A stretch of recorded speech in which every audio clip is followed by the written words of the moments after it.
Folks, I am not a Nintendo YouTuber. And when I say that, a lot of people don't understand it. What does he mean by that? And I feel like this is a perfect example of why I'm not a Nintendo YouTuber. Because if you're subscribed to any sort of Nintendo related channels, you probably got a notification in your subscription feed yesterday about a big leak happening. And all these people went wild with conspiracy theories, and I sat back.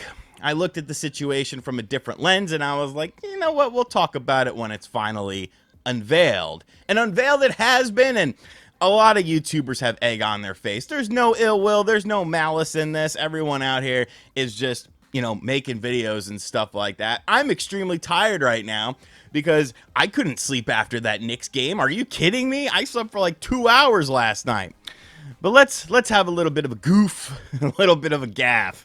Some Nintendo YouTubers. Subscribe if you are new. So this tweet yesterday set the internet on fire. This is from PRO. Now, PRO is someone that has an excellent track record. There are people that theorize that PRO works at Nintendo of Japan. There are people that theorize that PRO is using a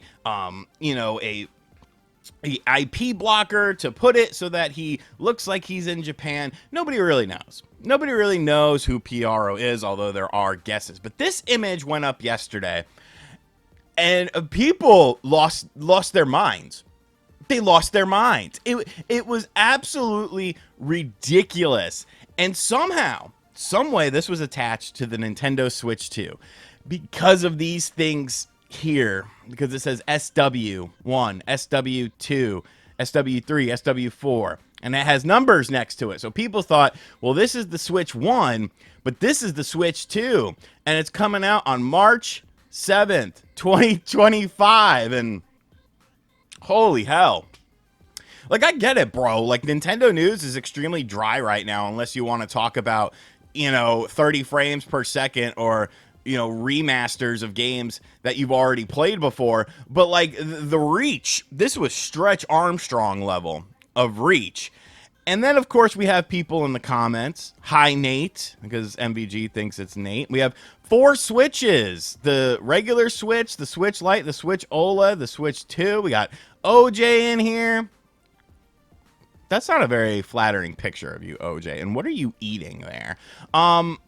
First Square Enix game on NSO, like people, multiple new Switch configurations, like people just lost their mind. Necro Felipe, multiple Switches, he knows. Necro Felipe knows.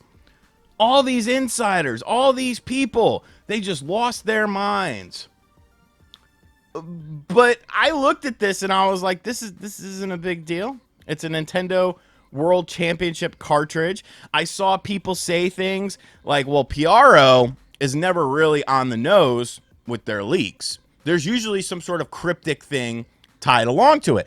And honestly, that's usually very true. That's usually very true. They aren't exactly on the nose with it. They do leave some ambiguity. They do leave some sort of mystery to be tied along with it. But looking at that, I had also heard a few things in private that, hey, not everything is what it seems like. Not everything is going to be, cryptic. Not everything needs to be cryptic, because sometimes things are just exactly what they appear to be.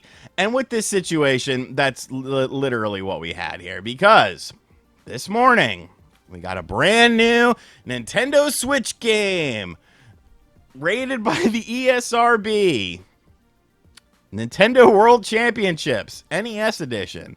This is a collection of 2D challenges and platformer games in which players traverse through various modes. For example, speedrun and survival. Several challenges involve reaching specific points, while others prompt players to defeat small enemies or survive brief battles. Some games depict pixelated characters using small words or arrows to strike at enemies.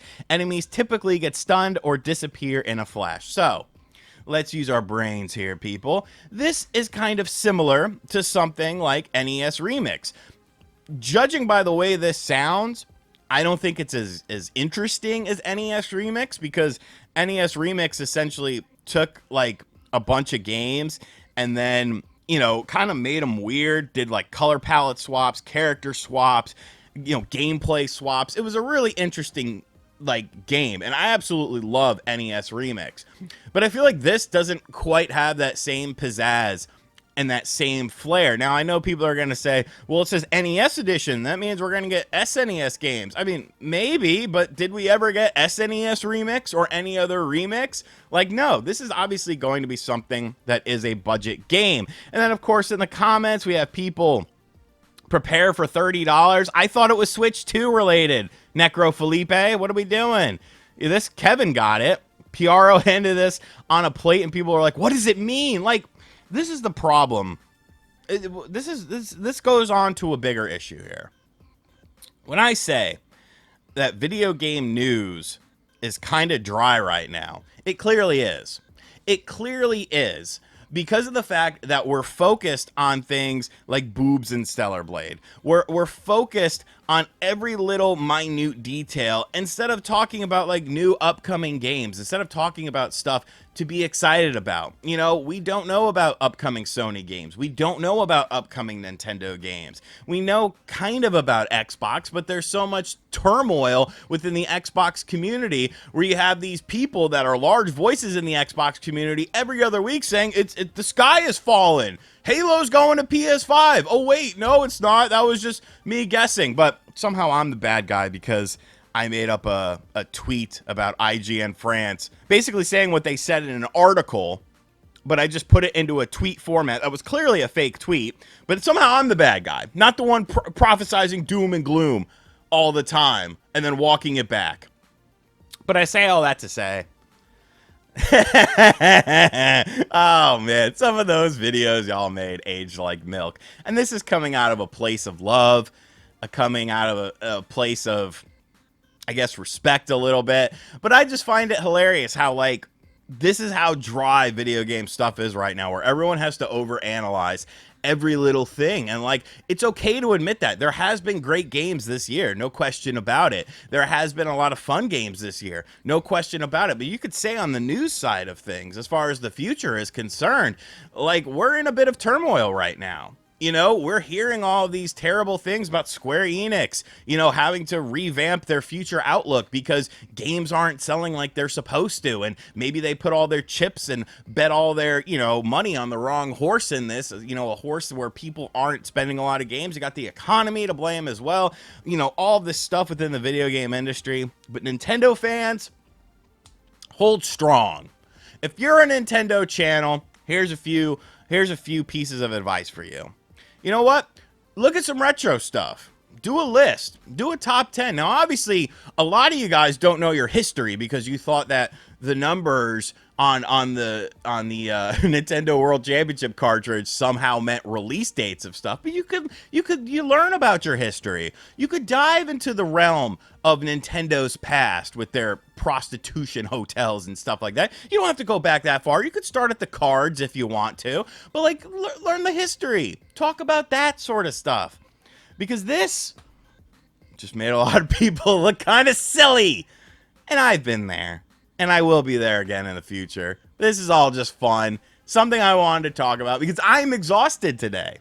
Let's go, Knicks. Let me know what you think of this situation in the comment section down below. What were some of your favorite videos that you saw pop up about how this was somehow Switch 2 related? And as always, guys, thank you for checking out this video. If you are new to the channel, make sure you hit that subscribe button, like, comment, and share. Hit the bell as well. And as always, I'll catch you guys on the next video. Later.